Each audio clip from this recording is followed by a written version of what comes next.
Assalamualaikum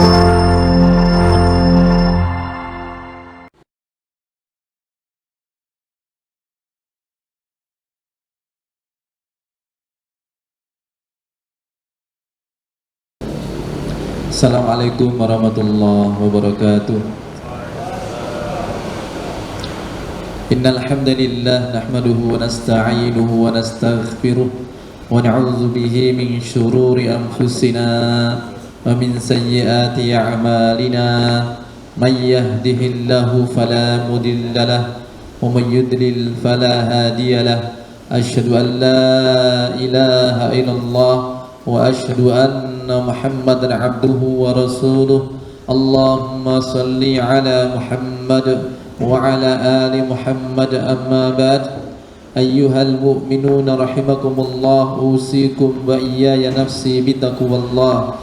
Faqad fazal muttaqun haitsu qala ta'ala ya ayyuhalladzina amanu taqullaha haqqa tuqatih wa la tamutunna illa wa antum muslimun.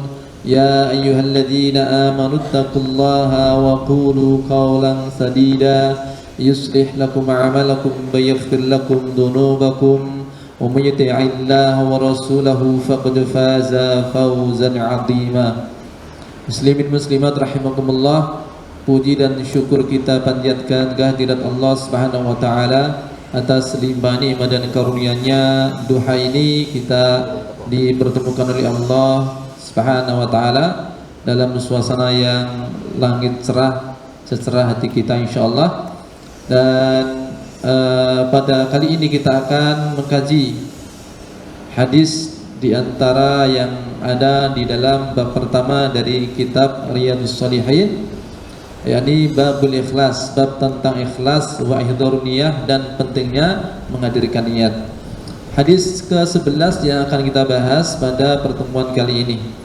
Wa an ibni Abba'an Abil Abbas Abdullah bin Abbas bin Abdul Muttalib radhiyallahu anhuma an Rasulillahi sallallahu alaihi wasallam fi man yarwi an rabbih tabaraka wa ta'ala qala innallaha katabal hasanati was sayyi'at thumma bayyana dzalik faman hamma bihasanatin falam ya'malha katabahallahu tabaraka wa ta'ala indahu hasanatan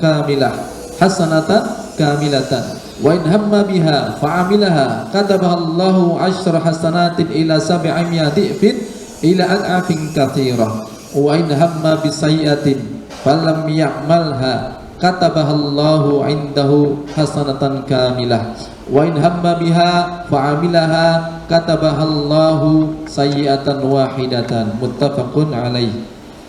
Dan dari Abdul Abbas Abdullah bin Abbas bin Abdul Muttalib radhiyallahu anhuma, dari Rasulullah SAW ketika fi mayarwi an rabbih, meriwayatkan dari Rabbnya. Ini maknanya adalah hadis qudsi. Tabaraka wa ta'ala qala, di mana Allah tabaraka wa ta'ala berfirman, innallaha katabal hasanati was sayyi'at, sesungguhnya Allah mencatat kebaikan dan keburukan. Tsumma bayyana dzalik, kemudian menjelaskan hal itu. Faman hamma bihasanatin, maka barang siapa bertekad untuk melakukan suatu kebaikan, falam ya'malha, kemudian dia tidak melakukannya, katabahallahu tabaraka wa ta'ala indahu hasanatan kamilah, maka Allah tabaraka wa ta'ala mencatat pahala di sisinya sebanyak satu kebaikan yang sempurna. Wa in hamma biha fa'amilaha, dan ketika ia bertekad untuk melakukan kebaikan lalu mengerjakannya, katabahallahu asyra hasanatin ila sab'imi'ah dhifin, maka Allah mencatatnya dengan 10 kali lipat kebaikan sampai 700 kali lipat, ila ad'afin katsirah, bahkan kelipatan yang lebih banyak lagi. Wa in hamma, dan jika dia bertekad bisai'atin, meniatkan suatu perbuatan buruk, falam ya'malha, kemudian ia tidak mengerjakannya, katabahallahu indahu hasanatan kamilah, dia mendapatkan pahala satu kebaikan yang sempurna. Wa in hamma biha, dan jika ia memiliki tekad atau niat biha, suatu keburukan, fa'amilaha, lalu dia mengerjakannya, katabahallahu sayyi'atan wahidatan, Allah mencatatnya dengan satu keburukan. Muttafaqun alaih, hadis diriwayatkan oleh Imam Bukhari dan Muslim. Baik, ini merupakan kaidah yang sangat penting dalam hal kebaikan dan keburukan, wabil khusus kaidah tentang niat baik dan niat buruk. Hadis ini diriwayatkan oleh Abdul Abbas, bapaknya Abbas, namanya Abdullah bin Abbas. Jadi nama bapak sama nama anaknya sama, bapak sama cucu ya. Jadi Abdullah itu punya bapak namanya Abbas, punya anak namanya juga Abbas. Maka dia ini Abdul Abbas tapi juga Ibnu Abbas. Abdul Abbas, Ibnu Abbas ya. Abdul Abbas Abdullah bin Abbas bin Abdul Muttalib radhiyallahu anhuma, semoga Allah meridai keduanya. Keduanya maksudnya siapa? Dua orang yang diridai oleh Allah, kita berdoa dengannya apa? Ada kata Abdullah bin Abbas, maksudnya adalah Abdullah dan Abbas. Berarti Abdullah ini sahabi, seorang sahabat, Abbas juga seorang sahabat. Sahabat itu ada 3 persyaratan seseorang dikatakan sebagai sahabat. Pertama, man laqiya nabiyya sallallahu alaihi wasallam, dia bertemu dengan Nabi, wa huwa mu'min, dia dalam keadaan beriman, wa mata ala dzalik, mati dalam keadaan beriman, itu baru dikatakan sahabat. Nah, antara bapak dan anak Abdullah dan Abbas ini dua-duanya adalah sahabat. Adapun ayahnya adalah Abbas bin Abdul Muttalib. Dia adalah paman dari Rasulullah sallallahu alaihi wasallam. Berarti Abdullah bin Abbas sama Rasulullah ada hubungan apa? Apa? Sepupu. Jadi Ibnu Abbas adalah sepupu dari Rasulullah sallallahu alaihi wasallam. Sering kalau disingkat panggilannya adalah Ibnu Abbas ya. Orang lebih mengenal atau langsung definitif paham maksudnya dengan panggilan Ibnu Abbas daripada ketika menyebut dengan nama Abdullah. Karena kalau panggilannya Abdullah itu banyak yang menyamai di kalangan para sahabat, dan bahkan juga mereka rata-rata juga ulama. Ada Abdullah bin Mas'ud, ada Abdullah bin Umar, ada Abdullah bin Amr bin As, ada Abdullah bin Hudzaifah, ada Abdullah bin Maktum dan seterusnya. Tapi kalau disebut Ibnu Abbas itu sudah definitif, maksudnya adalah Abdullah bin Abbas. Meskipun kita tahu bahwasanya Abbas anaknya tidak hanya Abdullah saja, tapi ketika itu perawi hadis disebut Ibnu Abbas, maksudnya adalah Abdullah bin Abbas radhiyallahu anhu, semoga Allah meridai keduanya. Seorang sahabat yang meskipun beliau masih kecil saat Rasulullah wafat, tetapi beliau memiliki banyak hadis, terhitung tidak kurang dari 1660 hadis diriwayatkan oleh Ibnu Abbas. Kalau di ranking, beliau ranking kelima dalam hal banyaknya periwayatan hadis. Setelah pertama Abu Hurairah, yang kedua adalah Abdullah bin Umar, ketiga adalah siapa? Anas bin Malik, keempat adalah Aisyah radhiyallahu anha, dan kelima adalah Abdullah bin Abbas, keenam Jabir bin Abdullah, ketujuh Abu Sa'id Al-Khudri. Ada yang disebut dengan Sahibul Uluf, satu-satunya Abu Hurairah, sahabat yang memiliki ribuan hadis, sebanyak 5.374 hadis diriwayatkan oleh Abu Hurairah. Di bawahnya disebut dengan Ashabul Alfain, para sahabat yang memiliki 2.000-an hadis. Tadi saya sebut Abdullah bin Umar, kemudian Anas bin Malik, dan Aisyah. Nah, ada yang disebut dengan Ashabul Alf, para sahabat yang memiliki 1000-an hadis. Ada 3 orang juga. Tadi yang juga sudah saya sebut, Ibnu Abbas, kemudian Jabir bin Abdullah, dan Abu Sa'id Al-Khudri. Sisi yang perlu diperkenalkan juga bahwa Ibnu Abbas itu seorang sahabat yang sangat dikenal keahliannya dalam tafsir Al-Quran dan bahkan dikenal sebagai khairu turjumanil Quran, sebaik-baik penafsir Al-Quran. Ya. Ini diantaranya berkah dari doa Rasulullah yang mendoakan untuk beliau. Ini bagus juga doa untuk anak-anak kita, untuk keponakan-keponakan kita, doa untuk anak-anak teman kita. Jadi kalau kita perhatikan, Nabi banyak mendoakan anak-anak para sahabat. Ya. Selainnya kita juga mendoakan anak-anak sahabat kita. Ya. Kalau ada yang dibawa anaknya, doakan. Ya. Itu merupakan adab dan kebiasaan para salafus saleh. Nah, Nabi mendoakan Abdullah bin Abbas dengan doa yang sangat terkenal, Allahumma faqihhu fiddin wa'allimhu ta'wil. Ya Allah, faqihkan ia dalam agama dan ajarkan kepadanya ilmu ta'wil atau ilmu tafsir. Sehingga pada gilirannya Abdullah bin Abbas termasuk orang yang ahli dalam hal tafsir.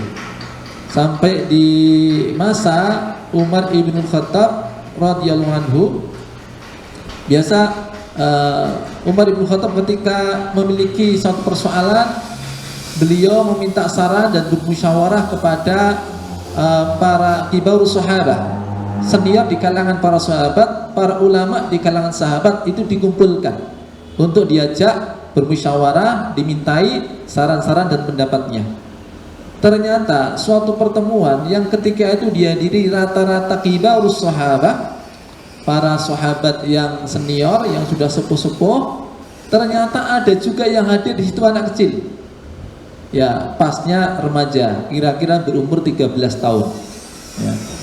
Maka seakan beberapa orang itu agak bertanya-tanya, ini kok ada anak kecil ikut masuk. Ya. Ini pertemuan orang-orang besar. Ya. Bukan besar badannya ya, tapi kibar dari sisi ilmunya, dari umurnya. Para pembesar sahabat itu pada kumpul. Ini kok ada nyempil satu anak kecil usia 13 tahun. Mereka bertanya-tanya seakan dari penglihatan atau dari gestur mereka tuh mempertanyakan, ini kok ada anak kecil masuk. Maka Umar ibn Khattab kemudian ingin menunjukkan kafaah dari keilmuan Abdullah bin Abbas. Beliau bertanya kepada para hadirin semuanya dengan pertanyaan, ma ra'yukum biqaulillahi ta'ala idza jaa nasrullahi wal fath? Bagaimana pendapat tuan-tuan tentang firman Allah Ta'ala idza jaa nasrullahi wal fath? Bagaimana pendapat tuan-tuan? Maka masing-masing sahabat ada yang menjawab tafsirannya, ada yang menjawab sesuai dengan apa yang mereka pahami. Banyak versi ya. Yang ketika itu di antara juga ada yang tidak jawab. Selesai mereka semuanya, baru terakhir Umar bertanya kepada Abdullah bin Abbas.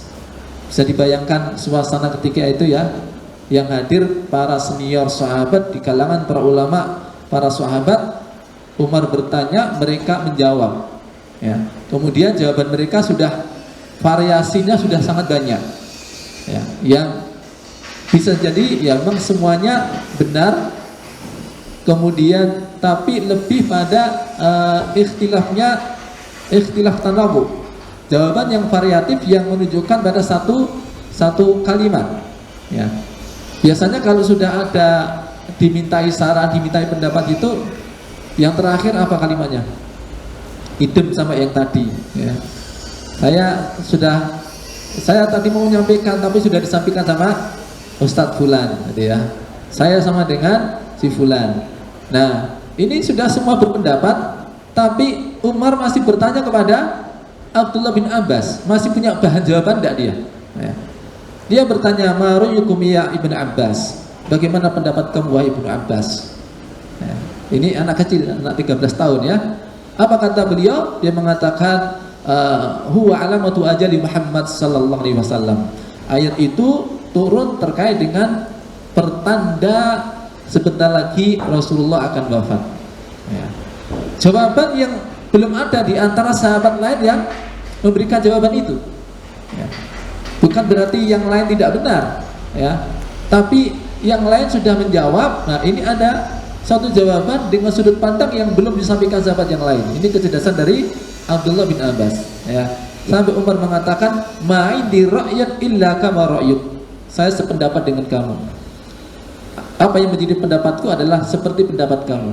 Ya. Ma'indi ra'yat illa kama ra'yuk. Maka orang kemudian paham. Ya, seberapa tingkatan ilmu dari Abdullah bin Abbas meskipun ketika itu masih berumur 13 tahun. Nah, ini hal yang juga menjadikan motivasi bagi kita semuanya, ke anak-anak kita, doa-doa untuk anak kita perbaiki terus, karena dahsyat ya doa orang tua kepada anaknya, karena diberi fasilitas khusus. Secara umum, ud'uni astajib lakum, berdoalah kepadaku niscaya akan aku kabulkan. Kemudian lebih khusus lagi ada 3 doa, talatu da'wat mustajabah la syak fihin. Ada 3 doa yang mustajabah tidak diragukan lagi. Salah satunya da'watul walid, yakni liwaladihi, doa orang tua yakni untuk anaknya. Jadi ini Bapak Ibu, panjenengan punya senjata andalan, punya sesuatu yang dahsyat ya, sarana yang dengannya bisa mensukseskan anak-anak Anda, yakni senjata berupa doa ya, spesial tuh, spesial. Makanya tugas orang tua bagaimana mempertajam khasiat doa ya, utamanya dengan cara membatasi hanya makan makanan yang halal saja supaya doa-doa kita makbul, apalagi doa untuk anak-anak kita. Nah, kembali kepada hadis di sini. Jadi hadis ini diriwayatkan oleh Abdullah bin Abbas atau Ibnu Abbas atau kunyahnya adalah Abul Abbas ya. Jadi baik kalau kita mendapati suatu nama, kita tahu detailnya dan pembeda dengan sahabat yang lain, pembeda dengan rijal yang lain ya. Jadi kita lebih mengenal biasanya nisbahnya ya, para tokoh-tokoh kita mengenal Imam Syafi'i, mengenal Imam Bukhari, itu kadang-kadang nisbahnya yang kita kenal, cuman namanya tidak kita kenal ya. Imam Syafi'i siapa namanya? Imam Syafi'i siapa namanya? Muhammad bin Idris Asy-Syafi'i. Imam Bukhari siapa namanya? Imam Bukhari. Iya, siapa namanya? Siapa namanya?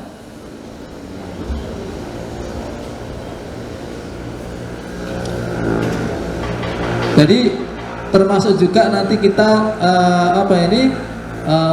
membahas tentang nama-nama pembeda. Ada nama Abdullah yang banyak, kemudian ada kunyah Abu Abdillah itu juga banyak, ada Imam Syafi'i, ada Imam Ahmad dan sebagainya ya. Termasuk juga nanti kalau kita membahas suatu buku, setidaknya kita juga mengenali siapa penulisnya, dan juga bahkan mungkin dengan detailnya, seperti penulis Riyadhus Shalihin, siapa namanya? Ini yang sudah sering saya ulang. Siapa namanya? Yahya bin Syaraf Abu Zakaria ya. An-Nawawi Ad-Dimashqi ya. Baik, kembali ke sini supaya nanti bisa selesai ya bahasanya ya. Jadi hadis ini riwayatnya Abdullah bin Abbas dari Rasulullah, meriwayatkan dari Rabbnya. Maksudnya ini adalah hadis qudsi ya, di mana Allah berfirman, innallaha katabal hasanat wassayiat, innallaha katabal hasanat wassayiat. Sesungguhnya Allah Ta'ala katabal hasanat, mencatat al hasanat ya, kebaikan. Di sini menggunakan alif lam di mana al istighraq, jadi segala jenis kebaikan, yang besar yang kecil, yang lahir yang batin, semua dicatat. Wassayiat, dan juga keburukan juga dicatat. Ini kaidah besarnya, innallaha katabal hasanat wassayiat. Sesungguhnya Allah mencatat semua jenis kebaikan dan semua jenis keburukan. Jadi kebaikan apapun dicatat, keburukan apapun dicatat. Maka dari sini kita selayaknya kemudian tidak meremehkan ya, dihadirkan di hati kita urusan kebaikan bukan perkara yang sepele, urusan keburukan juga bukan perkara yang sepele, ya. Karena semuanya tercatat, maka nanti akan terbelalak itu orang-orang para pendosa ketika mendapati catatan amalnya. Mereka mengatakan, ya wailatana, ma li hadzal kitabi la yughadiru saghiratan wala kabiratan illa asaha. Duhai celaka kami, kitab apakah ini yang tidak meninggalkan yang kecil maupun yang besar kecuali semua tercatat di dalamnya. Jadi tidak ada yang tercecer sama sekali. Nah, interaksi kita dengan siapapun manusia, baik melalui dunia nyata, dunia maya, bahkan mungkin hanya batin saja, don buruk, ya, don buruk, ya.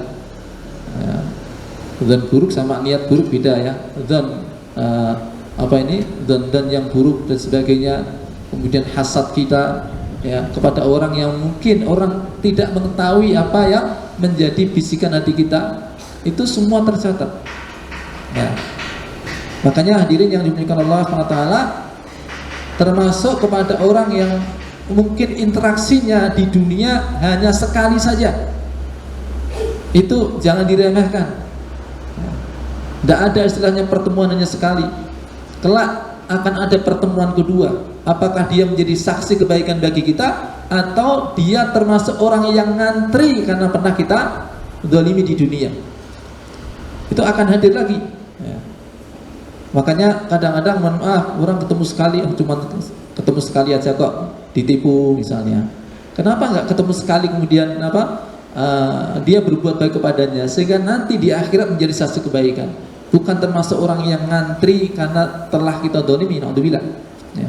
Karena kalau ada orang yang bangkrut pada hari kiamat, ya, orang yang pailit, ketika Nabi bertanya, atadruna manil muflis, tahukah kalian siapa orang yang bangkrut pailit itu? Para sahabat yang jawabnya awalannya ya bangkrut dengan istilah yang mereka gunakan biasanya, al-muflisu indana man laisa indahu malun wala mata'. Orang bangkrut itu ya dalam pengertian kami biasanya orang yang tidak punya harta, orang yang kehabisan modal, ya. Itu bangkrut, pailit, ya. Bukan itu ternyata yang maksud Rasulullah. Orang yang bangkrut pada hari kiamat adalah orang yang datang kepada Allah dengan membawa pahala sholat, pahala siyam, pahala zakat, ya. Waqad syatama hada wa qadafa hada wa daraba hada, tapi dia telah mencela si fulan, dia telah menuduh si fulan, dia telah memukul si fulan, maka kebaikan ini diberikan untuk itu, yang ini untuk itu, yang ini untuk itu, sampai habis kebaikan. Tapi ternyata masih banyak yang ngantri di antara orang-orang yang didolimi, ya. Jadi kebaikannya sudah habis dibagi-bagi, tapi masih banyak yang ngantri untuk menuntut keadilan, untuk menuntut kedoliman yang pernah dilakukan di dunia. Maka karena kebaikan sudah tidak ada lagi, sudah habis, keburukan orang yang mendolimi ditimpakan kepada orang yang mendolimi. Itu adalah orang yang bangkrut, kehabisan modal, bahkan minus. Hadirin yang dimuliakan Allah SWT, maka kalau kita memahami kaidah ini kaidah yang agung, ya, sangat urgent sekali kalau kita renungkan. Jangan meremehkan dosa, jangan meremehkan pahala sekecil apapun itu, ya. Bisa jadi nanti manusia itu akan menyesali tentang suatu waktu yang dia lewatkan tanpa ada amal kebaikan, ya. Bayangkan, saya pernah sampaikan, ya, bagaimana kiranya seandainya seseorang termasuk di antara penghuni A'raf, untuk masuk ke surga belum cukup, masuk neraka sudah lolos, ya. Posisinya itu antara kebaikan dan keburukannya sama, ya. Belum masuk surga tapi juga tidak masuk neraka, ya. Takut kalau nantinya ke neraka, sangat berharap kalau nantinya ke surga. Posisi seperti itu kira-kira bagaimana, ya. Seandainya dulu di dunia dia nambahin sekali tasbih saja, subhanallah, langsung surga, ya. Kurang subhanallah sisitak gitu, ya. Namanya juga setara, sama antara kebaikan dan keburukan, ya. Seandainya dia menambah dengan sekali tasbih saja, atau bahkan alhamdulillah, apalagi subhanallah walhamdulillah ya. Karena kalau subhanallah walhamdulillah tamla'ul mizan, subhanallah walhamdulillah tamla'ani ma baina samawati wal ard ya, memenuhi antara langit dan bumi. Nah, maka tidak ada sesuatu yang kecil kalau kita ada peluangnya, selagi tidak dengan mengorbankan yang lebih prioritas, maka kerjakan dari kebaikan apa yang mampu kita kerjakan.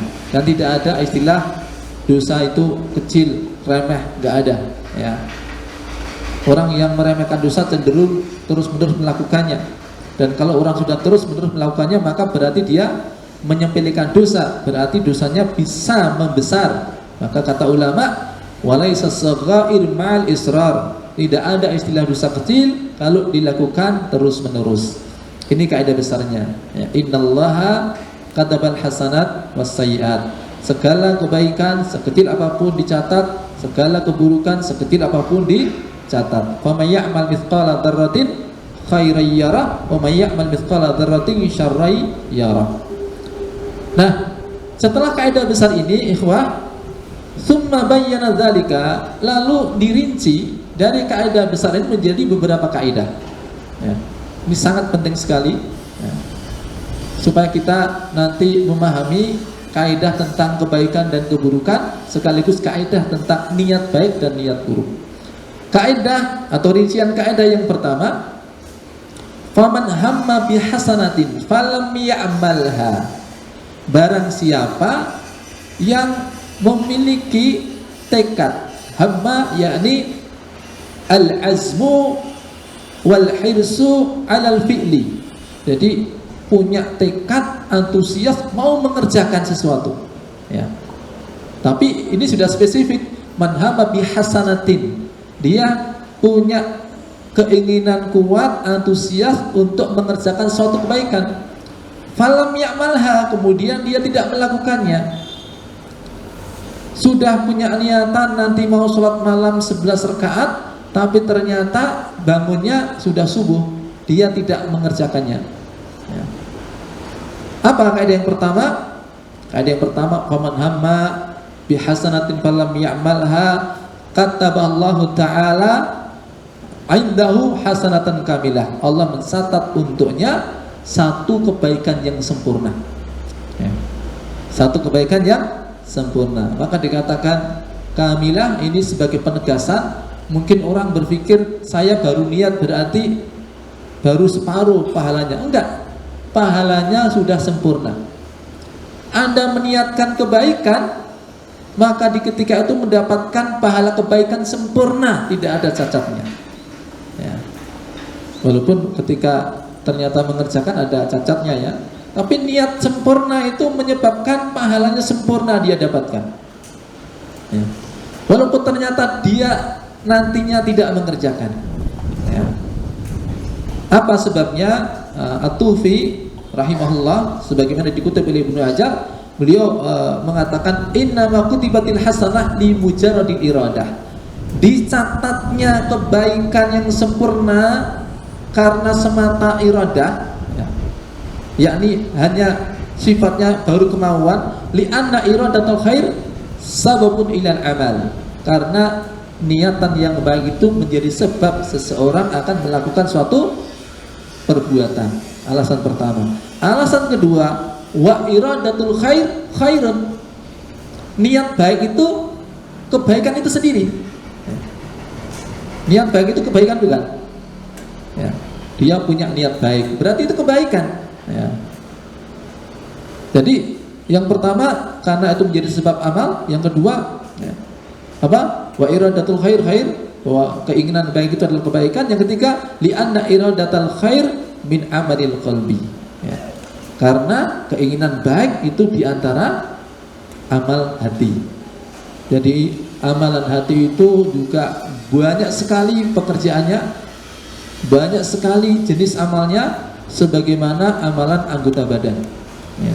Macamnya, variasinya sangat banyak ya. Dan sebagaimana amalan anggota badan itu adalah bagian dari iman, Amalan hati itu juga bagian dari iman. Maka ketika menyebutkan cabang iman kan ada 3 ya, dan itu mewakili semuanya. Ya. Iman itu memiliki 60 atau 70 cabang lebih dari 60 atau lebih dari 70. Ya. A'laha qaulu la ilaha illallah. Yang paling atas adalah ucapan la ilaha illallah.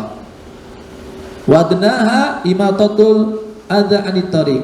Yang paling rendah cabangnya adalah menyingkirkan gangguan di jalan. Wal haya'u syu'batun minal iman. Dan rasa malu adalah sebagian dari iman. Coba 3 perbuatan ini mewakili apa? Qaulu la ilaha illallah mewakili apa? Amal apa? Lisan. Kemudian imatatul adza anit thariq mewakili amal anggota badan. Ya. Wal haya'u syu'batun minal iman. Rasa malu adalah termasuk cabang iman, mewakili apa? Hati. Jadi ini semua ya, jadi lisan, perbuatan, hati itu ada amalnya. Iradatul khair itu termasuk di antara apa? Amalan hati. Makanya ketika seseorang punya niat baik, di ketika itu langsung dia mendapatkan pahala kebaikan. Ya. Wah nek ngono akeh niat apik baik. Iya memang gitu, ya.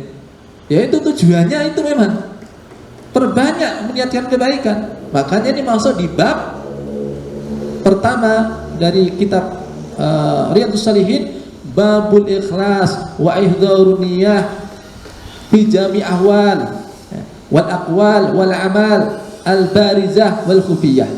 Bab tentang ikhlas dan pentingnya menghadirkan niat dalam segala kondisi, dalam segala perkataan, dalam segala perbuatan, baik yang terang-terangan maupun tersembunyi. Ya, itu babnya. Maka seandainya seseorang itu memperbanyak niat baik, ya dia mendapatkan banyak kebaikan. Ya. Hari ini niat, ya. Maka kalimat sampai amal-amal yang tidak bisa dilakukan kekinian pun tetap disyaratkan niat. Ya. Seperti kalimat apa? La hijrata ba'dal fathi inama jihadun wa niyatun. Jihadun wa niyatun. Niat harus tetap ada, ya. Perkara-perkara yang hari ini belum kita bisa kerjakan, kita niati, kita sudah mendapatkan pahala. Sebagaimana kita niat untuk apa? Kita niat misalnya, ya, niat misalnya malam hari nanti mau sholat 11 rakaat. Baru niat saja sudah dapat pahala 11 rakaat. Ya. Pahala berapa? 11 rakaat sempurna loh ya. Ya. Sempurna. Kalau memang niatnya sempurna. Ya. Qadarullah subuh baru bangun, tetap dia walaupun tidurnya nyak dapat pahala apa? Salat malam ya 11 rakaat. Ya. Tapi hamma tadi apa maksudnya? Man hamma yakni al-qasdu apa? Maksudnya apa tadi? Al-azmu, dia punya tekad, wal hirsu alal fi'li, punya tekad, antusias mau mengerjakan. Nah, itu namanya ham ya, man hamma tadi. Ya. Jadi kalau orang yang punya tekad katanya, tapi ketika sebelumnya punya niatan, dia katakan niat ya, tapi terus jam 2 bangun, jam 3 bangun, lalu apa ini gemermeng dewe atau mungkin batin, aku mau wis niat kok, wis itu ganjaran, wis tak turu meneh wae. Ya. Ini jenenge ora kajat gitu ya. Itu tidak masuk dalam kategori hamma ya. Walaupun ya ada saja, ada kemungkinan itu memang ada ya.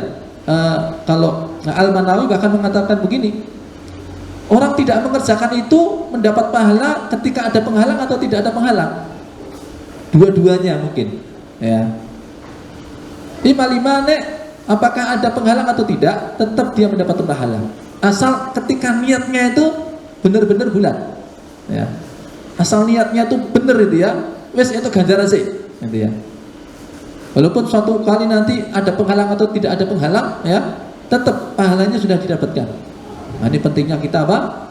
Punya niatan yang baik ya dalam segala hal, karena dengan niat pula segala perkara-perkara yang itu ada, perkara kebiasaan yang orang lain juga melakukannya, mereka tidak mendapat pahala mungkin karena tidak ngerti ilmunya, tidak ada niat untuk ibadah. Tapi bagi orang yang ngerti ilmunya bisa mendapatkan nilai ibadah ya.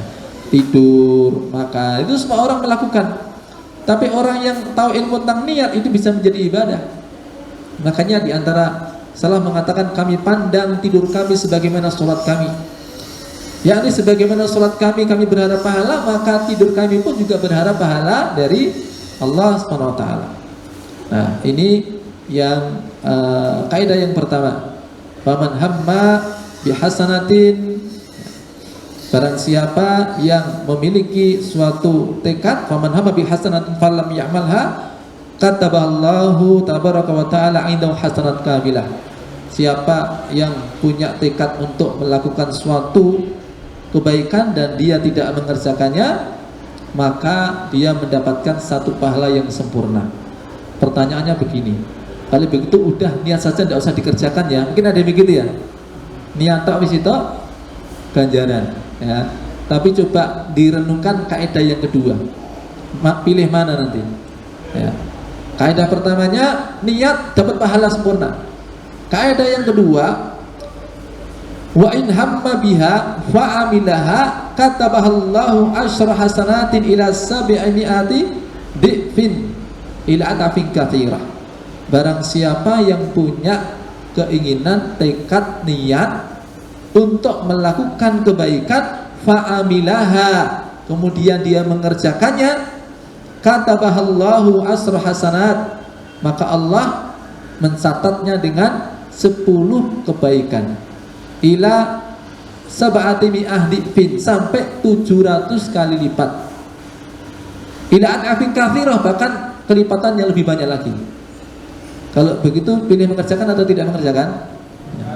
Sudah sama-sama sudah punya niat ya. Pilih mengerjakan atau tidak mengerjakan? Pilih mengerjakan. Kenapa? Pahalanya dilipatkan 10 kali minimal. Bisa sampai 700 kali, bisa sampai ke kelipatan yang lebih banyak lagi. Ini diantara karunia dari Allah. Bagaimana sampai-sampai orang baru niat baik saja sudah dicatat kebaikannya. Ketika melakukan apa yang dia niatkan, ditambah lagi, dilipatkan 10 kali sampai 700 kali lipat, sampai berapa? Kelipatan yang lebih banyak lagi. Nah, maka selayaknya kita ketika sudah meniatkan suatu kebaikan, selayaknya kemudian kita lakukan sebagai bentuk apa? Sidiknya tekad kita, sidikul azmi, dan juga sebagai kesungguhan kita untuk mendapatkan pahala dari Allah SWT, karena dilipatkan 10 sampai 700 sampai kelipatan yang lebih banyak lagi ya. Nah, ini satu kaidah penting ya, apa yang kita kerjakan dilipat gandakan. Nah, kemudian ini dua kaidah terkait dengan niat baik dan melakukan kebaikan. Nah, kemudian detail yang sisanya adalah tentang niat buruk dan melakukan keburukan. Apa kaidahnya? Yang ketiga berarti. Yang ketiga. Ya. Wa in hamma bisayyi'atin falam ya'malha katabahallahu 'indahu hasanatan kamilah. Nah, ini yang lebih spesial lagi ini ya. Anugerah kemurahan dari Allah. Ya. Tapi jangan disalah artikan ya.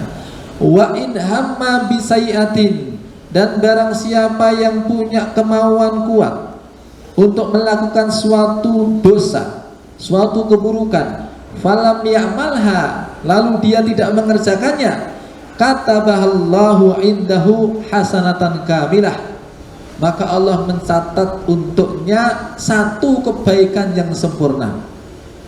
Ada yang janggal enggak? Sekilas kayaknya agak ini keliru pun amal dia. Barang siapa yang punya niat buruk lalu dia tidak mengerjakan, dia mendapatkan pahala satu kebaikan yang sempurna. Ini sama dengan yang atas tadi apa? Barang siapa yang memiliki tekad kuat untuk apa? Melakukan kebaikan, maka dia mendapatkan satu pahala yang sempurna.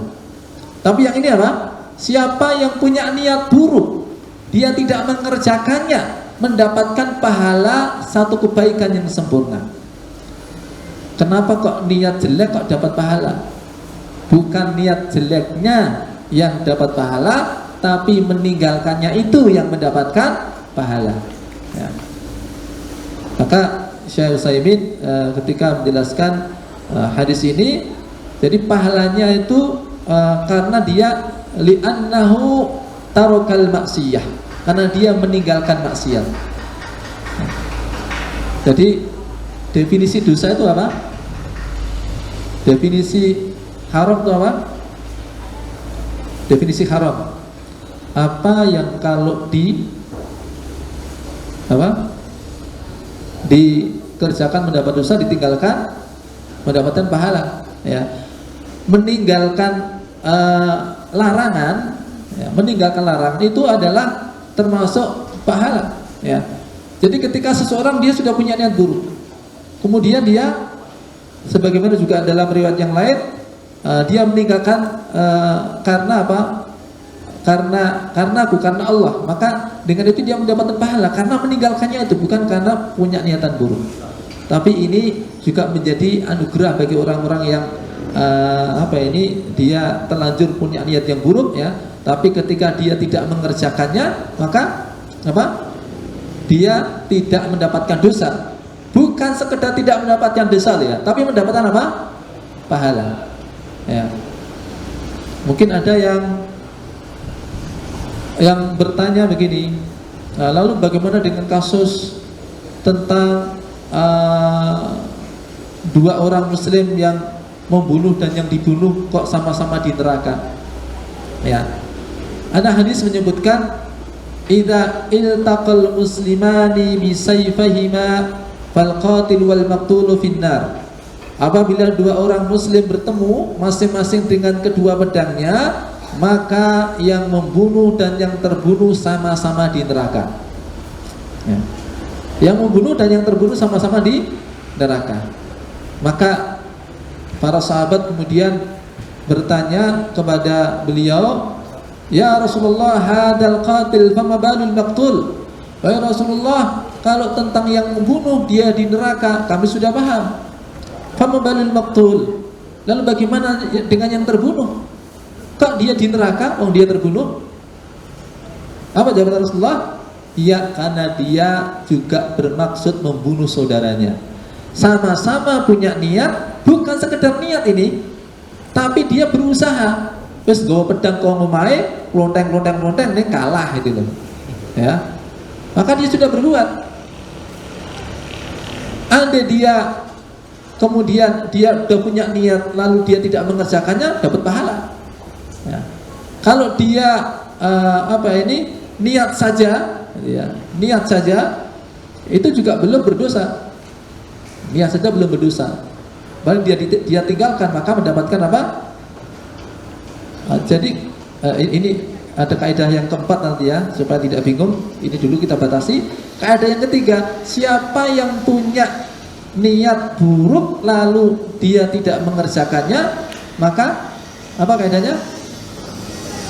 Pahala satu kebaikan yang sempurna. Nah, sebelum saya lanjutkan yang keempat, yang tidak tambah bingung, kita cek dulu, ya. Kaidah umumnya apa tadi? Innallaha katabal hasanat wassayyi'at. Ya, sesungguhnya Allah mencatat kebaikan dan keburukan. Summa bayyana dzalik, kemudian Allah menjelaskan rinciannya. Rincian yang pertama apa tadi? Kaidahnya, barang siapa yang berniat melakukan kebaikan lalu dia tidak mengerjakannya, maka baginya satu pahala yang sempurna. Kaidah pertama. Kaidah kedua, wa in hamma biha fa'amilaha kataballahu indahu asyra hasanatin ila ila sab'i mi'adhifin ila ad'afin katsira. Siapa yang punya keinginan atau niatan melakukan kebaikan lalu dia mengerjakannya, maka baginya pahala berapa? 10 kali lipatnya sampai 700 kali lipat sampai kelipatan yang banyak. Kaidah kedua. Kaidah ketiga apa tadi? Wa in hamma bisayyatin falam ya'malha katabahallahu indahu hasanatan kamilah.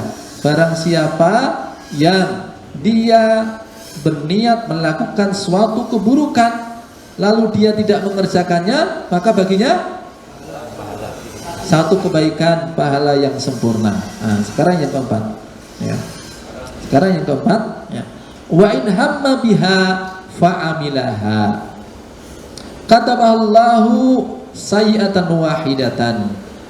Barang siapa yang meniatkan suatu keburukan, dia niat melakukan keburukan lalu dia mengerjakannya, maka baginya satu dosa saja ya. Satu dosa saja. Dosa apa? Ya dosa keburukan tadi. Nah dari sini kita lihat wa in hamma bisayyi'atin ya. Wa in hamma biha, ketika seseorang itu punya niat buruk fa'amilaha lalu dia mengerjakannya. Jadi ditulisnya satu keburukan tadi ketika apa? Sudah mengerjakannya. Ketika belum mengerjakannya belum dicatat sebagai apa? Sebagai dosa. Jadi begini, orang kalau punya niat buruk, orang sudah punya niat buruk ya. Dia punya niat buruk, di ketika itu belum mendapatkan apa-apa. Niat buruk belum berkonsekuensi apa-apa. Jadi pahami ya. Kalau dia meninggalkan, wah saya nggak jadi melakukannya, ya dia. Apa yang terjadi? Dapat pahala. Kalau mengerjakan, baru dihitung dosanya satu. Jadi pahami ya. Jadi ketika niat saja itu belum berkonsekuensi apa-apa. Nah, mungkin ada yang bertanya lagi, bagaimana dengan hadis yang menyebutkan ad-dunya li arba'ah, dunia itu bagi 4 orang. Orang yang satu, orang yang Allah berikan kepadanya ilmu dan juga harta, maka dia menggunakan mempergunakan hartanya, membelanjakan hartanya sesuai dengan ilmunya. Ini orang terbaik ya. Adapun orang yang kedua, orang yang diberi oleh Allah ilmu tapi tidak diberi harta, lalu dia mengatakan, sekiranya aku memiliki harta seperti si fulan, saya akan beramal sebagaimana si fulan beramal ya. Maka keduanya berada dalam pahala yang sama ya. Kemudian ada orang ketiga, diberi harta oleh Allah tapi tidak diberi ilmu, dia menghambur-hamburkan hartanya untuk maksiat ya. Ini orang ketiga. Orang keempat, dia mengatakan, dia tidak diberi harta, tidak diberi ilmu, dia mengatakan, sekiranya saya memiliki harta seperti si fulan, maka saya akan gunakan harta sebagaimana si fulan menggunakan. Fahuma fi wizrin sawa. Keduanya, orang ketiga dan keempat, dosanya sama. Letak dosanya di mana ini orang keempat ini ya. Sampai-sampai dosanya sama dengan orang yang menghambur-hamburkan hartanya untuk maksiat ya. Dia tidak ikut menghambur-hamburkan, dia tidak ikut mungkin membeli khamr, tidak turut juga berfoya-foya dengan kemaksiatan, tapi dia turut menanggung dosanya sama dengan orang yang dia lihat tadi. Ini pertanyaannya, dosanya di mana ini? Dia sudah melakukan perbuatan dalam bentuk apa? Ucapan ya. Ucapan sudah perbuatan dia. Andai cuma di batin tok, belum berkonsekuensi apa-apa. Paham ya? Jadi apa ini? Kaidah yang keempat tadi, wa in hamma biha fa'amilaha. Dan ketika seorang punya keinginan buruk ya. Jadi ya, keinginan baik itu ya, satu, orang punya keinginan baik itu sudah otomatis mendapatkan pahala, satu kebaikan. Orang punya keinginan baik, lalu dia kerjakan 10 kali kebaikan, 700 kali kebaikan, sampai lipatan yang banyak. Kemudian yang kedua, punya niat buruk. Ini ada dua kemungkinan ya. Kalau niat buruk saja, belum berkonsekuensi apa-apa, ketika dia meninggalkannya, pahala satu kebaikan. Kalau dia mengerjakannya, dosa satu dosa saja ya. Ini Masya Allah merupakan alhamdulillah merupakan kemurahan dari Allah, di mana dosa itu dihitung bijian ya, dihitung dengan hitungan apa istilahnya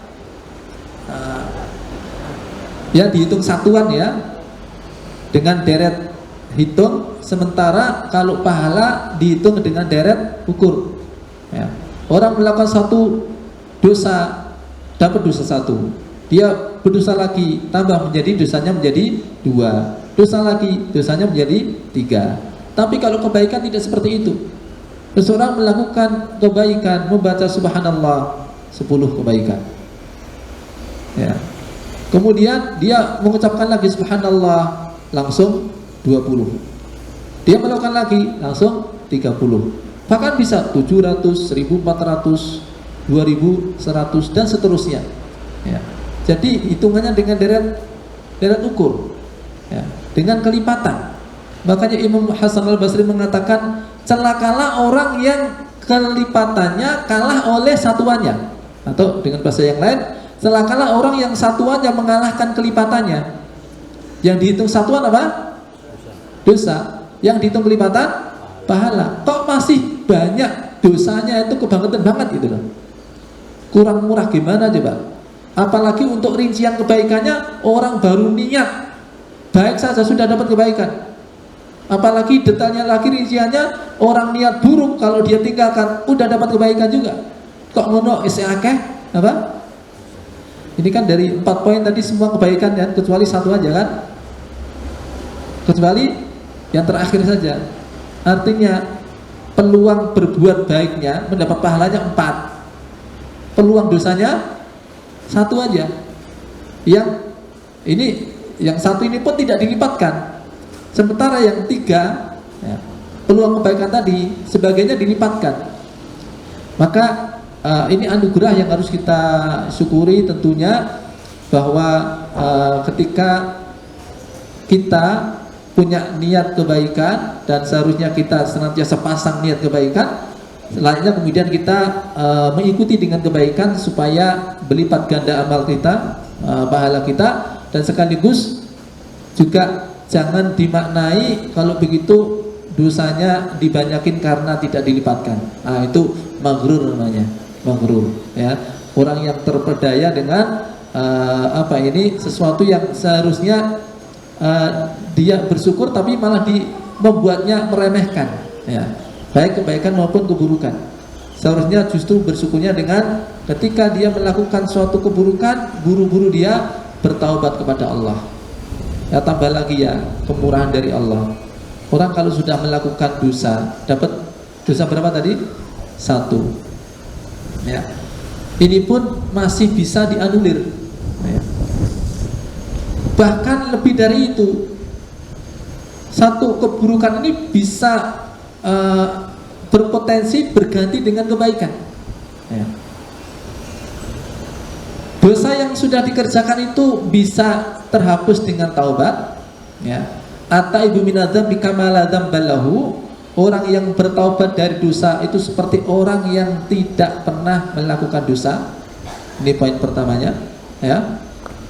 Berikutnya, bahkan dosa yang pernah dikerjakannya lalu dia bertaubat ya, dia menambah nilai plus lagi dalam taubatnya, yakni bukan sekedar berhenti dari dosa tapi menggantikan dosa dengan kebaikan sebagai gantinya.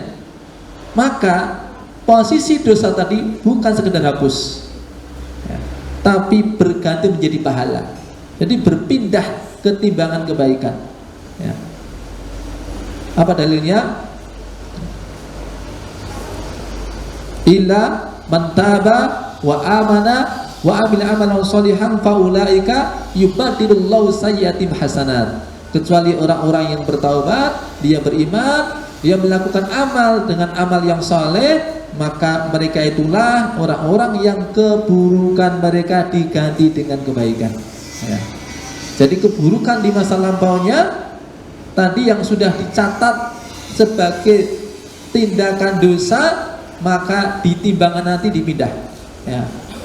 Bukan berada dalam timbangan keburukan, tapi dipindah ke timbangan kebaikan. Ulaika yubadilullahu sayyiatim hasanat. Mereka itulah orang-orang yang keburukan mereka diganti dengan kebaikan. Inilah kemurahan dari Allah Subhanahu wa taala, dimudahkannya amal-amal ketaatan untuk mendapatkannya, untuk mendapat pahala betul-betul dimudahkan, ya.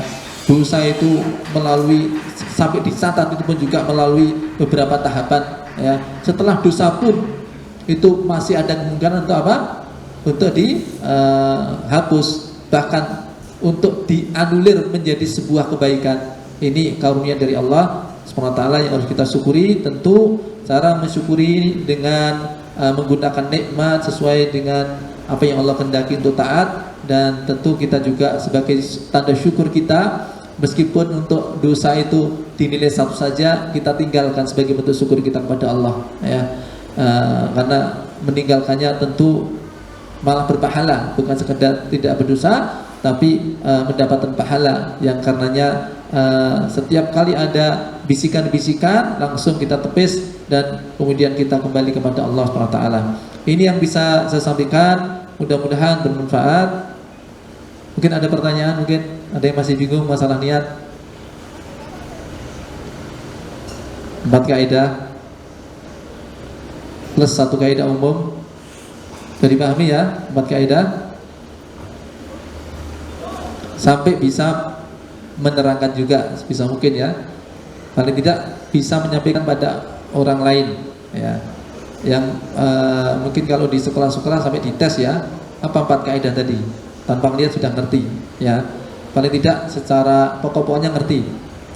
Mungkin dengan bahasanya sendiri sudah paham. Apa 4 kaidah tadi? 1, niat baik, tidak mengerjakan 1 kebaikan. Niat baik mengerjakan 10 sampai 700 sampai kelipatan banyak. Terus niat buruk tidak dilakukan, tidak mengerjakan 1 pahala sempurna. Niat buruk mengerjakan 1 dosa. Ini 4 poin ini dipahami betul, dihafal betul, ya, karena ini merupakan rincian dari kaidah yang sangat penting dalam kehidupan kita, ya. Sekian dari saya. Akhirul kalam. Assalamualaikum warahmatullahi wabarakatuh.